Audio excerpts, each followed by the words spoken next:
control de calitate. Ai ceva cu fotbal? Pantofi? Ești foarte vesel, observ tu. Păi nu-i mâine ziua mea. Ia, trece odată. Hai de-ar veni odată. Ați fost doi?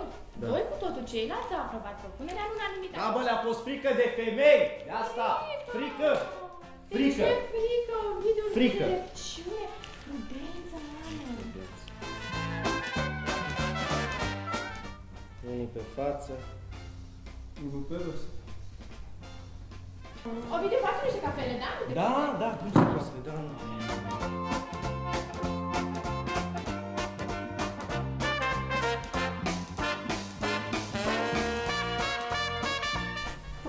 Dar ce asta are, mă, să plângi așa de nimic? Uite-ți s-o roșu și... nu mi s-a roșit nimic ăla.